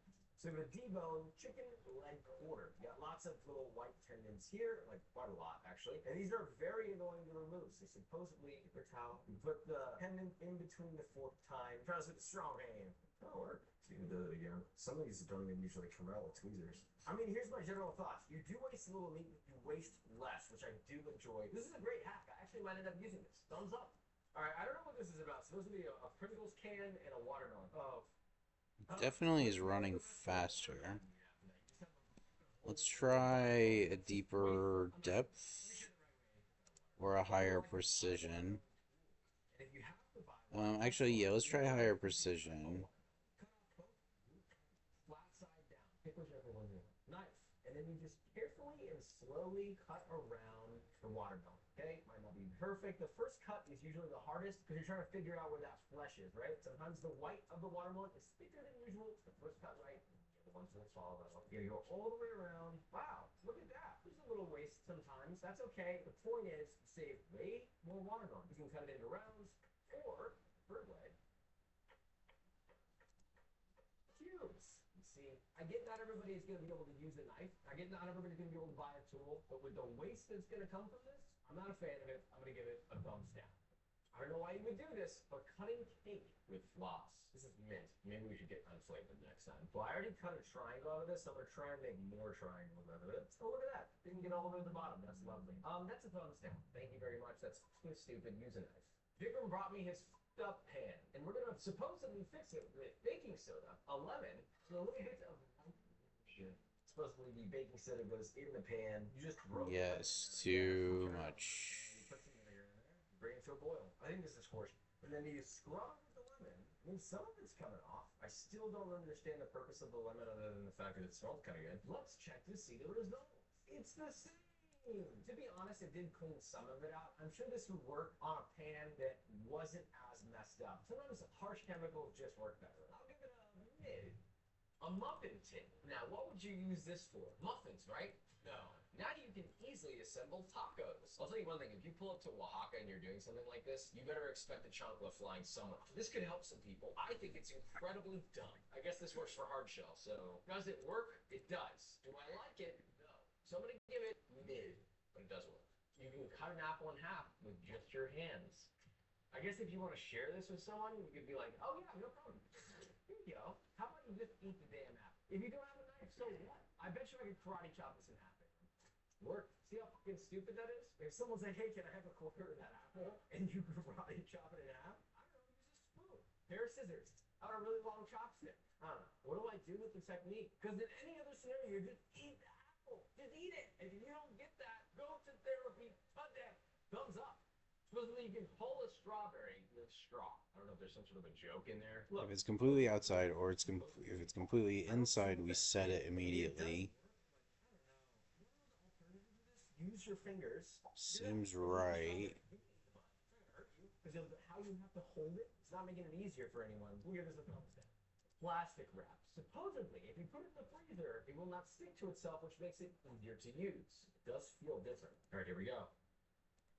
It works for about 50 seconds, so I see what's happening. Because this is cold, when it comes out, it gets a slight amount of condensation on the outside, and water prevents things from separating. So what's next? I guess next we need async inserts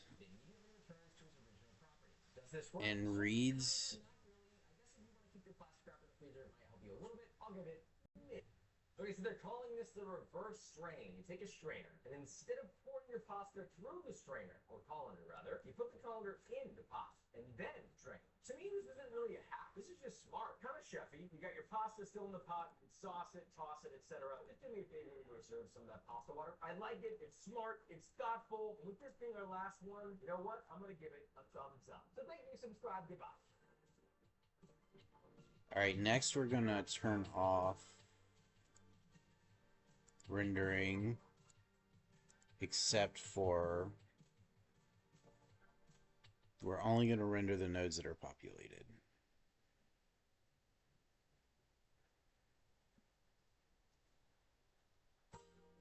Can't live without Cinnamon Toast Crunch. You mean old El Paso tacos? It's Pillsbury cookies that win on game day. Lucky Charms tacos. Let's with this guy. If you want to win, you got to get lucky. And we're going to use a clever little hack here.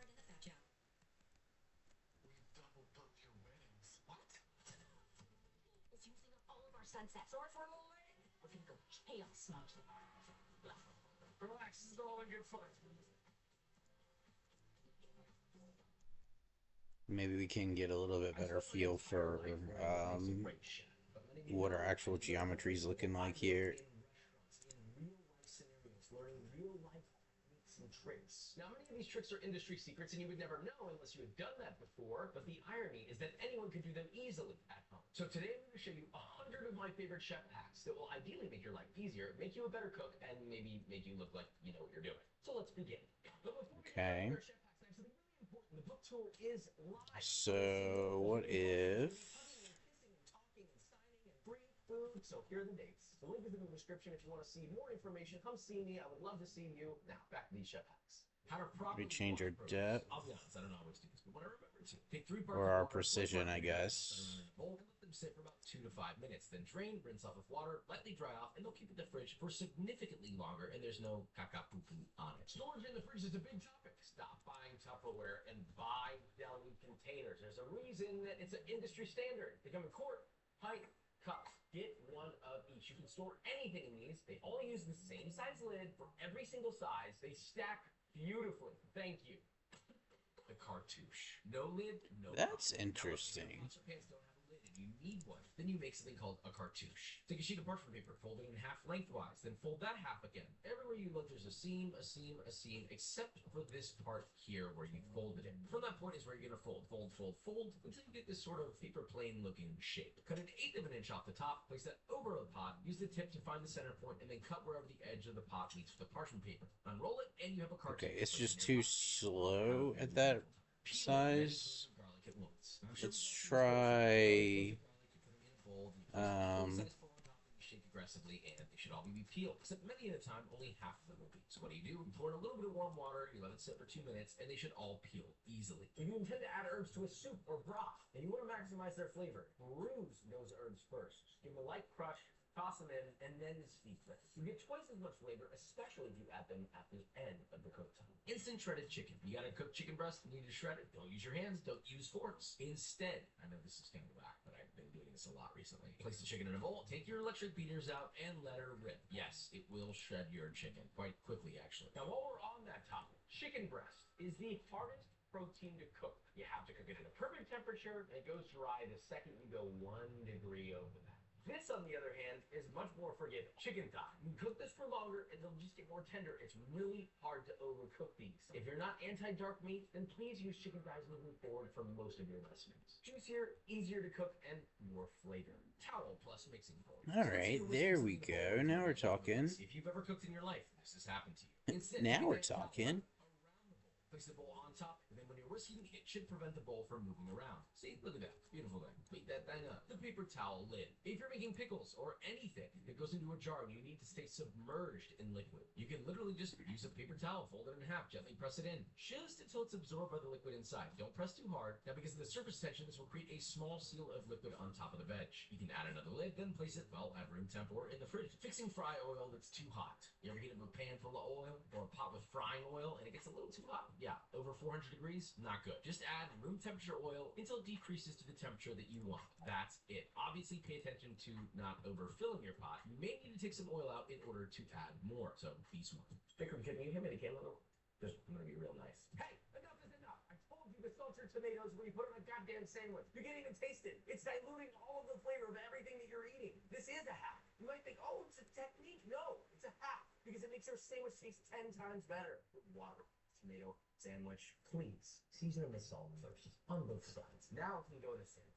Using flour to clean flour. Now, look, when you're mixing a dough, cleaning your hands is not fun. But before you rinse with water and ruin your sink and garbage disposal, take some dry flour, rub it all over your hands aggressively, kind of like if it were soap and water, lather your hands. Then after about 20 to 30 seconds of rubbing, your hands are mostly clean. Then just a little bit of water and you're good to go. The perfect peeled eggs. I get this asked so many times, Josh, how do you get the perfect peeled egg? I'm about to tell you. First off, boil your eggs. And get a bowl of water, crack lightly on one side, and this is the trick. Roll your eggs around and around so that they get tiny little crackles all over it. Then submerge your eggs in the water and peel them. Let's try one more order of magnitude, or like one more half step.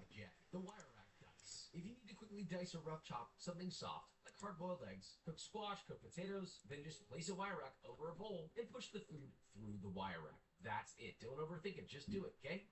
Nike. I mean, look at these eggs. A lot of restaurants are doing this for things like egg salad. Because imagine cutting this by knife with 300 eggs. This is a fan favorite. You see it on my YouTube shorts. Most people, when they zest things, they do this. Big problem. It does really necessarily wrong with it, but it's not going to maximize the zest. This applies to any citrus. Citrus in one hand.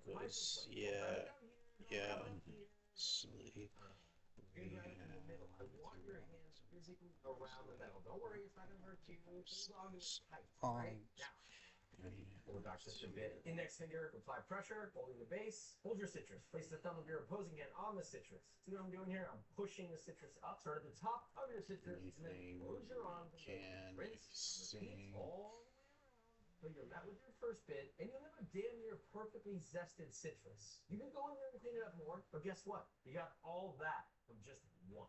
Using kitchen shears for everything. When it comes to cutting things such as vegetables or even meat like steak. Look, I get it. What if you just use a pair of kitchen scissors? You can cut directly into a heated pot, into a bowl, onto a plate. This is less of a hack and more of just like a people don't even think to do this. There are some cultures in the world that know this, but now we're passing it on to you. Parchment paper cleanup. When you're peeling a lot of potatoes, or anything for that matter, always do it over a single sheet of parchment paper. And as you're peeling, let all those peels fall into the parchment. Once you're done, gather up the parchment and toss in the trash. You can obviously recycle the parchment paper separately. Now, a 5-minute cleanup becomes a 10-second cleanup. I know, this can feel a little wasteful. Ultimately, parchment paper is meant to be used and then thrown away. So its job has been done. But you can also use compostable/recycled parchment paper. That's always a little better. You can also reuse it for other things as essentially a garbage bag. Curing proteins for maximum flavor. Any protein, literally doesn't matter. Put it on a small sheet tray with a wire rack. This is for airflow. Season generously with salt. You can also add other spices if you want. Pat it down on both sides. And let it sit in the fridge overnight. This will provide juicier results. A better Maillard. I mean, look at this. Look at this goddamn Maillard. Plus, the meat will be equally seasoned throughout because the salt has had time to penetrate the meat. We've all seen that way to core a pepper. You cut down the sides, right? This method is easier and it applies to anything, including jalapenos, serrano, any chili or pepper. So, pepper goes down. Cut the top off, the bottom off. Now it's flat. You can start slow, but just cut down just until you make it past that first wall. Open it up, and you can see where everything connects to that core. So you're just going to cut around and unroll your pepper. And the core is no more. Ha! That rhymes! Now you can julienne beautifully, or do whatever else you want. Stop your onions from making you cry. When you're cutting an onion, sure, not cutting into the core can sometimes help prevent crying, but for the most part, that's kind of bullshit. If your knife's dull, you might start tearing up. If the onion gets torn somehow, you might start tearing up. And sometimes you have to cut the core off. Ultimately, when you cut an onion, there are vapors that are released in the air. All right, that then come in contact I'm with listening. Your eyes and still hurts, makes you cry. So, if it's sticking on your eye because of all the water that's in your eyes, what happens if you take the water and bring it to your onions? Lightly flick or drip water from your hands onto your onions. This may not work for every type of cooking scenario, but obviously if you're slicing a lot of onions, believe it or not, a little bit of water dripped on your onions will help prevent irritation to your eyes. Using fat trim from meats for cooking. Hey, that was faster. Steak or a big pork butt. Every time you cut off excess fat, save it in a little baggie in the freezer. Let's see how much faster. Container. Then you just lightly chop it up, place it in a pan over low heat, and render all the fat out. Strain that out, and now you have liquid gold. That's animal fat you can cook with, and you're not wasting product that you would normally throw away. This is my...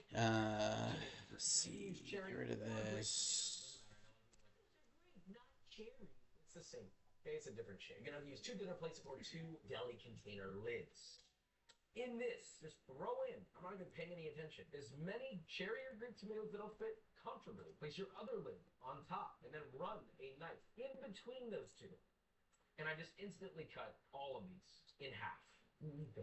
Using meat trim for custom grinds. Whenever you're Okay, it almost manages to do that. Save that up, place it in a container in the freezer, and then once you have at least 1 pound, you can grind it all together to make sausages, burgers, meatballs. That's assuming you have a grinder, but guess what? That brings up my next one. I know a lot of you complain about me grinding with this, or even my big boy, but what if you could use this?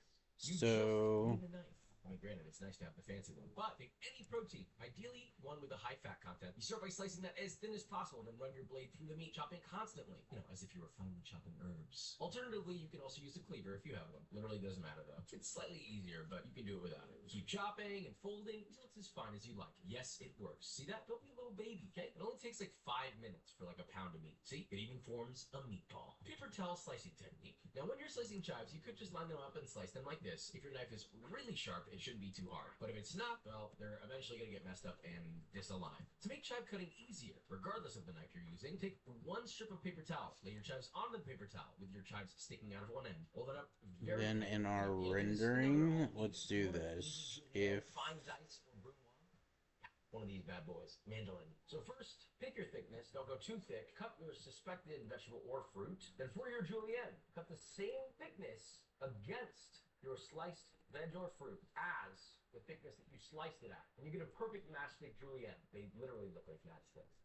If you want a perfect bloom lock, you literally take your matchsticks and cut against them, and you get a beautiful bloom lock. In this case, look at that. Why need fine dining techniques when you have mandolin? The potato masher ground beef trick. When you find yourself cooking some ground beef and you want those really nice crumbles, you know, like Taco Bell type, these ugly chunks aren't gonna cut it. Trying to get it fine with a spoon ain't gonna work. What you really need is a handheld metal masher like this. You can also use a plastic one. Then just press and twist, and you'll get the most beautiful, fine, deluxe level beef crumbles. Now, obviously, you don't need a masher this big. This is a bit of a flex, but nonetheless, take the trick or leave it. This honestly is like probably one of my favorite tricks. Peppercoring a tomato. So, surprisingly, the same technique that I use for peppers actually applies to tomatoes as well. If you don't want the seeds, use this technique. It's the fastest way to remove the seeds and all the goopy, yucky, poopy stuff on the inside. Now, granted, the cores can be saved to use in a tomato sauce or to juice later.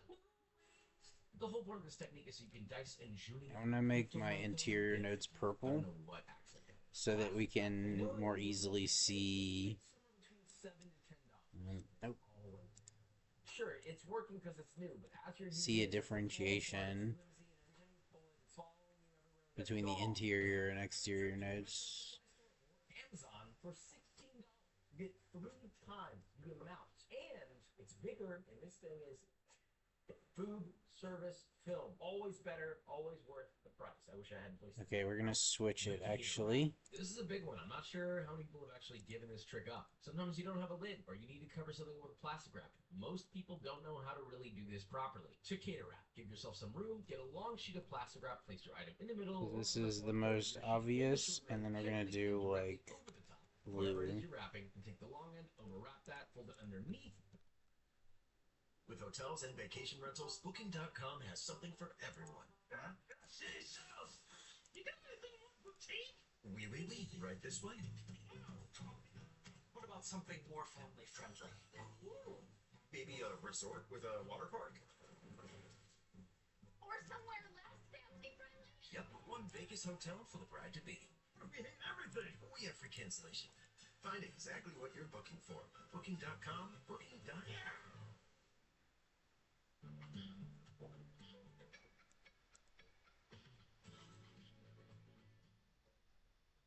Again, is Mickey 1, 2, 12.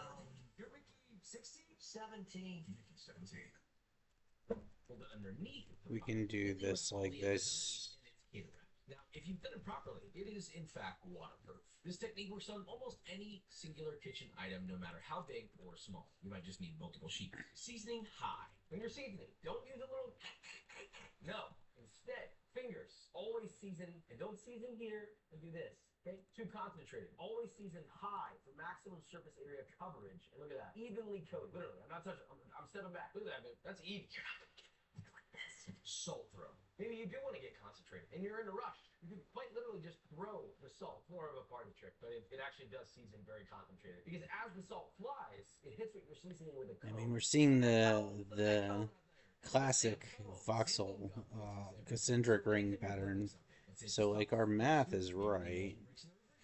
Maybe it separates after sitting for a few minutes. This is one of my favorite tricks. You literally put it back in the blender, blend on medium speed, and then add about 1/8 of a teaspoon of xanthan gum while blending. And that's it. You literally have a cohesive sauce, such as this beautiful hot sauce, which is now not only slightly thickened, but it simply won't separate. Thanks, xanthan. This technique can apply to any sauce and some soups that you make in a blender. Fixing a broken mayo. So let's say you made a mayo and, well, it's broken. Oil's floating on top and it looks horrific. So here's how you fix it. Get a bowl. Optionally, you can set that bowl over ice water. Sometimes it'll help the emulsion. That's not mandatory, though. If you had about 3 cups of mayo, then in your new So what if bowl, we you just add render the fresh surface? teaspoon of Dijon mustard and a splash of water. Put that together and then slowly, while constantly whisking, add in your broken mayo, a little drop at a time, and slowly transition into streaming it in while constantly whisking. And once all of it has been added, it should be emulsified back into a beautiful, glossy, thick mayo. If you need it even thicker, then you can add a little extra oil while constantly whisking. The finger technique. We've all seen the finger test, where people say, this is rare, this is medium rare, this is medium, not accurate. But you can get good at touching it and knowing when your steak gets done. And the trick is, every time you cook a medium rare steak, feel it, memorize it, do it over and over, and eventually every kind of steak you'll be able to touch and know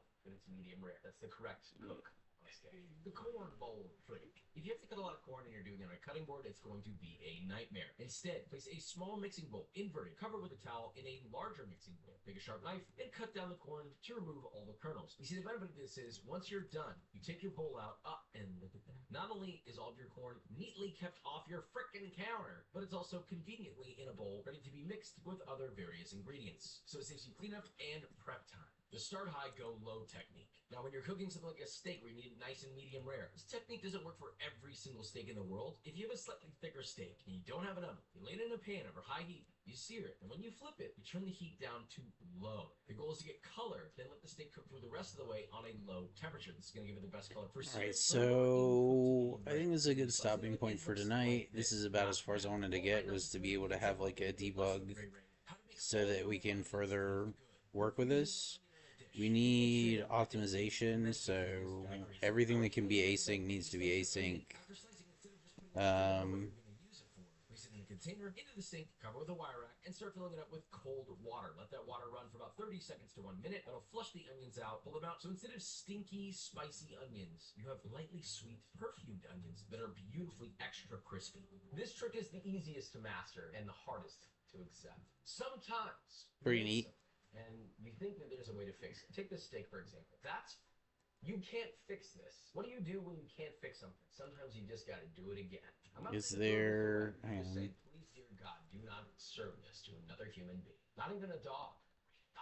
Again, the easiest, but the hardest to accept. The secret to cooking evenly is even cuts. Now, you could slice garlic or an onion or whatever you need to slice. Or you could use a mandolin. And when you do Yeah, I do want to test this.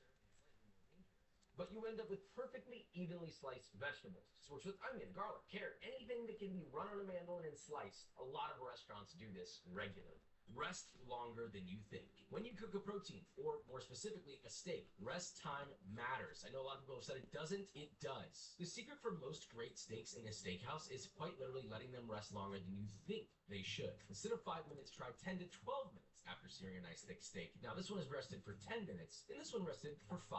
Big difference. Always let it rest longer than you think. The longer rest retained its juices, while the unrested loses juice and loses flavor. This is more of an aesthetic trick. When you thinly slice vegetables, and I mean thin, such as green onion, carrot, radish, full of ice water, and you'll just... So if we do it like this, we can see what the vertices would be. And they naturally curl up. You get little cups from radishes. You get very dainty, wavy carrots, or some nice curly green onion. It makes them look nicer, and it makes them crunchier. You've either heard this a million times, or never at all. Always slice your steak against the grain, which is going to be different for every steak. This New York strip, you can see that the grain is running this way. But nobody wants a steak with long strips like that. So what you do is you cut it in half. You have 2 halves here. You're then going to cut it that direction. Or, well, against the grain. This is against the grain. This is with the grain. With the grain, against the grain. Even tear. This one, not so much. So look, it's still delicious. It's just significantly more tender. Don't you want your guests to enjoy a tender steak? Now, a lot of people are going to peel ginger with a peeler, which makes sense. But funny enough, I find a spoon much easier. See, you hold the spoon facing away from you, and you're using your thumb, you're going to press the ginger against the spoon and scrape along the entire piece of ginger. Now, here's the real benefit of the spoon. Once you get to do this really annoying thing, you don't have to remove it. That's why we use the spoon.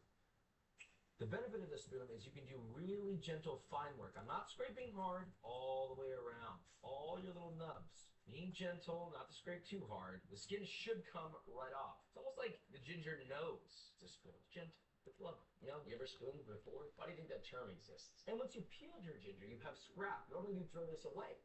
How did you learn? Here I have a bunch of vegetable scrap for every time that I prep something this week. Now with that scrap, I'm going to add my ginger peel. You can use this vegetable scrap to add fragrance to a vegetable stock or chicken stock or beef stock or any stock that you're using. Literally just steep this in warm water and you'll have a vegetable stock. That's it. It's good for planet Earth. Now keep it in the fridge and keep adding to it as you cook through the week. The saran wrap belt. Look, I know this seems like a novelty, but I'm telling you, one day you're going to think back to this and be like, damn, I'm glad that Josh showed me this. If for some reason you Find yourself in a kitchen. You don't have a belt. Find the nearest plastic wrap. Get as much plastic wrap as you need to cover your waist size. That's not a jab, legitimately. Roll it around into like a thin sausage, stretch it out, and, well, use it as a belt. Tie it on. Surprisingly, it works quite well holding your pants up. The equipment trick. Now, this is a personal choice what goes in here, but you can have all your stuff in your drawers in your kitchen. But on top of that, you should purchase... Alright, so that runs much faster. Let's try increasing precision. In your vein and keep it near you when cooking. Try it next time you cook. You might just find yourself cooking significantly faster. Tempering proteins. Whether you're cooking steaks or any other protein, a lot of people say, oh, tempering doesn't matter. You don't have to... I think those people are wrong. I'm no scientist, but every time I pull out a protein such as a steak, let it sit at room temperature for like 10 to 12 minutes, take the chill off. We could also increase precision and decrease depth, Hang on, just for proof. We're gonna sear this cold steak which is the exact same probably the way to be doing this anyway. This is the cold steak. This is the tempered steak. The personal trash can. Instead of constantly walking back and forth from your workstation to your trash can, you keep a large bin. Alright, let's change depth. So, As you're cooking, toss your trash, scraps, etc. Then take that to the trash and dump it out. Fix a slippery cutting board. Keep seeing these TikTokers slicing stuff while their cutting board flies away from them. Not safe. Do not let this happen. You could buy a cutting board mat, or you could get a regular paper towel or cloth towel. Soak that in water, bring it out, place it under your cutting board, and now your cutting board no longer moves. To maximize flavor, season at every stage of cooking. You add an ingredient, you add salt. Make sure you don't make it too salty, then you're much less likely to end up with something that doesn't have enough sauce and feels like it's missing flavor. The quarter tray sidekick. If you really want to maximize your cooking to be as efficient as possible, then buy yourself a quarter sheet tray like this. Maybe two. You can get them on Amazon for cheap. And it works for anything. This would normally live right next to a cutting board. Makes cleaning up easier and you don't need a million plates or bowls. The bench scraper cleaning technique. Cleaning up debris when you're cooking sucks. That can be solved with two things, a quarter sheet tray and a bench scraper. Before you wipe down, scrape all of your debris with your bench scraper onto your sheet tray, then rinse and repeat. yes. Yes. Alright. Now we're talking. A quick way to test is float it in water, flick it into the pan. See that? It's not immediately evaporating. That's how you can tell if your pan is properly hot. Fixing an over-salted soup. If potatoes make sense. Because, like, right now our octree is just, it's huge. In the soup until fork tender. If potatoes don't make sense in the soup, then add one big chunk instead of a diced one, then remove after cooking. Either way, your soup should be noticeably less salty than it was before. Following fat lines. When you're cutting a protein, it doesn't matter what it is. A butcher's secret is following the fat lines. Now, this doesn't work for every single thing in the whole world, but... So by doing this, we're effectively using, like, more of the octree. Separates the membrane from the actual chicken breast. I cut through it. Now you can see where the breast begins and where it ends. Follow this trick and it will help guide your cuts even in the unknown. I need to take this out of the oven. I don't have oven mitts, or I lost them, or I threw them away, or the dog ate them. First off, don't yell. Second off, dry towel. You still have to walk around with oven mitts? No. Never wet. If it's wet, it will steam and burn you. Grab your hot boy, pull it out. Finger meat technique too. Yeah, well, unless you can't hold it as long though. Index finger and feel around. Realistically. Muscle is and where the bone is. Then use your knife to follow in between those two things to separate proteins such as chicken or really any protein for that matter. So the rule is when in doubt, peel them out. Saving herbs that are going bad. So let's say you have herbs and well, they're on the edge of their life, or you know you're not going to use all of them. You get a long piece of kitchen twine, lightly wrap it around the base of your bundle of herbs, tie it off with a knot, leaving a long string, then hang them somewhere with a light draft like this. And all you need to do is leave them out until they're completely dried. Now you have re-dried herbs and you didn't throw them away.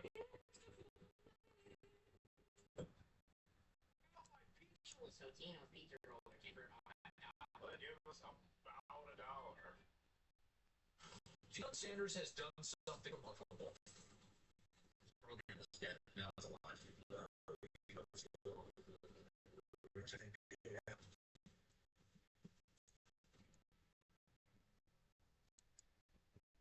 When you heat a pita, And obviously, performance is an issue here.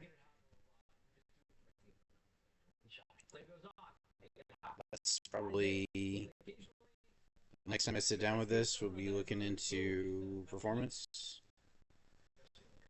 Blender of emulsification. You're making a sauce. You want it to be creamy, lighter in color, more rich. A chef's best friend is the blender. So you throw your ingredients in a blender, add liquid if necessary, blend on high until as smooth as possible. While constantly blending, so each 3 minute oil such as that? fried herbs and dip them away. You can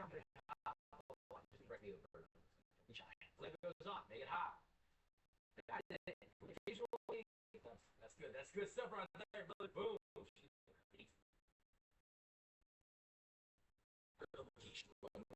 You want it to be creamy, lighter in color, more rich. A chef's best friend is the blender. Simply throw your ingredients in a blender, add liquid if necessary, blend on high until as smooth as possible. Then while constantly blending, slowly stream in an oil such as vegetable oil or olive oil. The beauty of a nice blender is it will force emulsify anything, pretty much, which will lead you to an extremely smooth and velvety, glossy, creamy sauce. Apply this to nearly any super sauce that can be run through a blender. Passing sauces. If you want restaurant quality smooth and glossy sauces, simply pass them through something called a fine mesh chinois. The finer the mesh, the smoother the sauce. Now look at that. That's a glossy sauce. The ice bath technique. You ever been told to wait until a certain liquid cools before you can use it? It can take an hour. Here's how you do it in less than 1 minute. Pour your sauce, soup, broth, chowder, or whatever liquid of choice you have into a bowl set over an ice bath and stir for about 1 to 2 minutes until it's as cool or cold. Alright, so I'm just kind of fucking with this now, but get a pan, any pan, butter in. Once it's melted and bubbling, add your